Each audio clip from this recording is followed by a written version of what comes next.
Mr. Murray, welcome to the February market update, and it's been a good month. It's been a long, hot summer, but I wouldn't go as far as to call it a hot market just yet. The word fair comes to mind when I'm talking about the market. Would you agree at the moment? Yeah, look, and we're discussing this yesterday, right? Are we getting a little bit too excited because actually it's a good, fair market? Or is it just the usual February where there is a lot of activity? That is hard to answer, because two things why that's hard to answer is that there has been a slightly unusual large volume of stock come to the market extremely earlier in the year, which we talked about last month. Buyers do have, instead of 3 to choose from, maybe in their price range or ticking their boxes, they may have 6, 7 or 8 to choose from. So there is a bit more stock, but activity is there. We've had larger volumes of transactions in February than we saw last February by a long way. But yep, I wouldn't go as far as saying it's hot. There are fair deals out there. Buyers and sellers, I think you touched on this last month, at the risk of sounding like a broken record, you're seeing both sides of the deal, buyers and sellers, coming together a little bit easier. Not all deals in a sweeping generalization, I know. That's what you're seeing? Yeah, and look, let me read in between the lines here. If, and here we're playing the if game, if what and whatever, right? But if there wasn't as much stock coming on the market, I think the market would be pumping.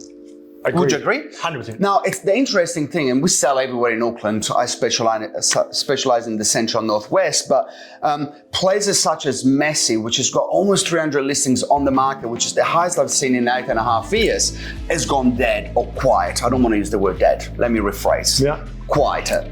Then you got places like Riverhead. They've been very quiet in the last 6 months, which all of a sudden we've sold almost a property a day in the last week. A lot of activity. So it seemed to be a little bit skew and a little bit off in terms of what we've been seeing regularly. Would you agree? Normally what happens, not normally, generally, some price ranges are busier than others, and there's sort of been a slight reverse on that. Normally the massy price range is a little bit more busy because more people qualify for that type of finance for that purchase price, but it's flipped over, which I haven't seen for a long, long time.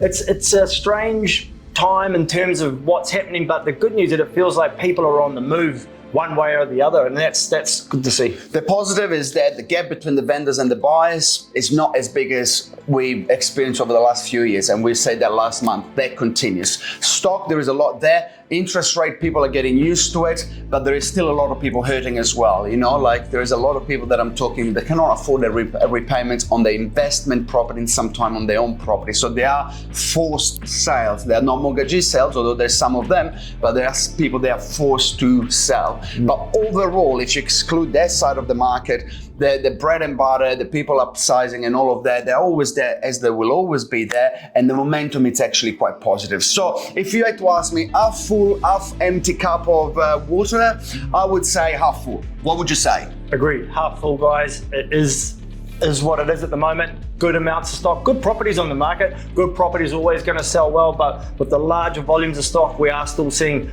good amounts of transactions happening. Let's see what happened in March. See you soon.